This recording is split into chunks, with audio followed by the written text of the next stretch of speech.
Good evening to everybody.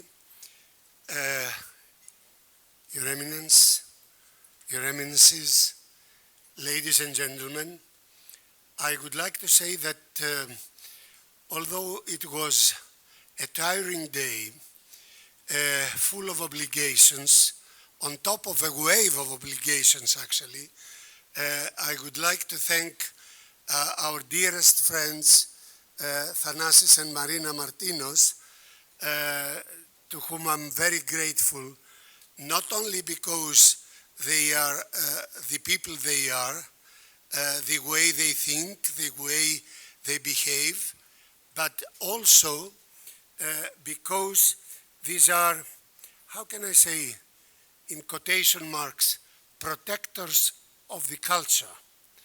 And not only in Athens, but all over Greece, and especially in Crete, where I'm digging the last 40 years at Eleutheria.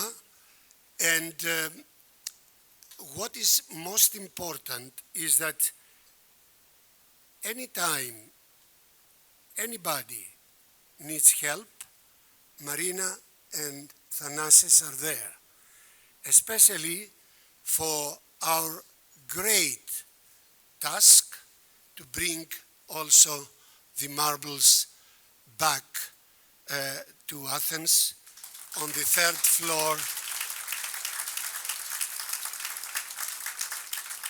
of our Parthenon Gallery. I don't know if it was said to you, but I would like to mention that the third floor gallery is built exactly on the measurements of the Parthenon itself.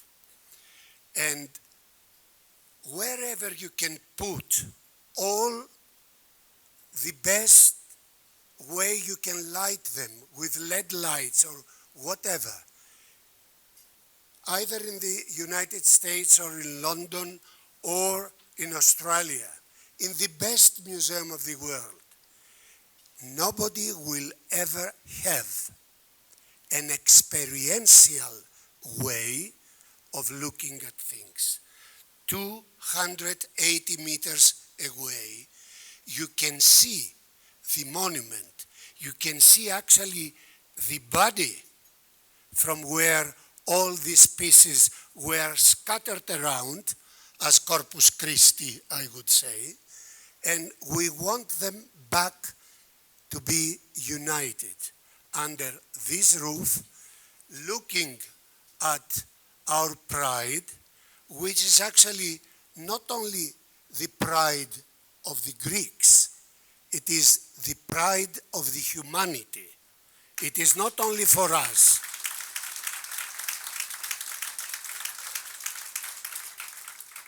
It is not only for us, it is for the whole globe.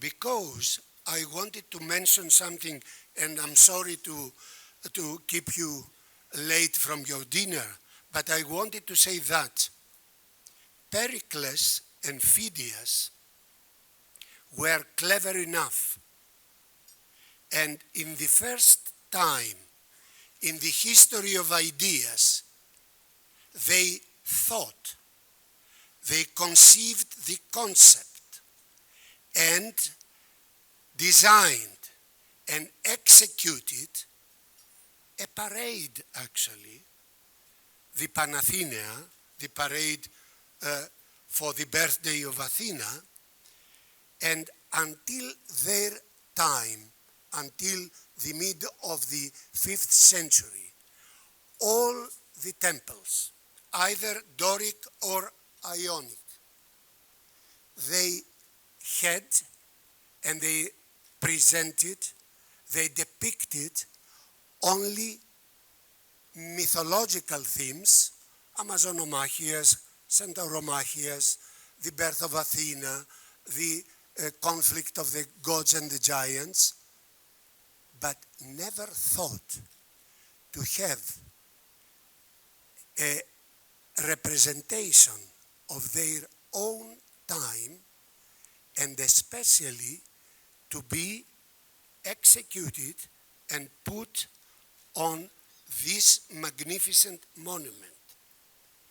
Imagine that, of course, Pericles would have also his own opposition, as always in Greece.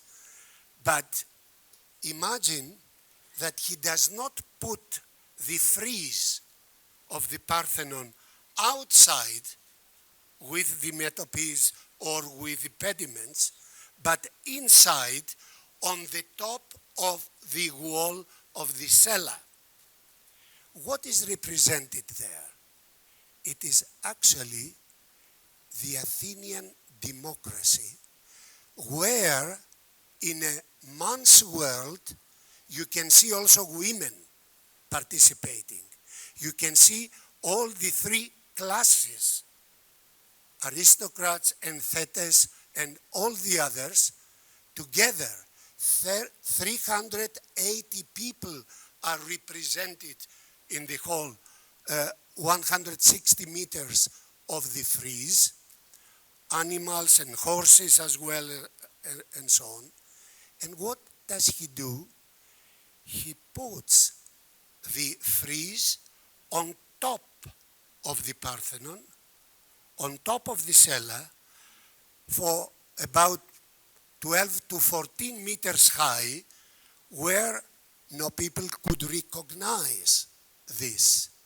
Why?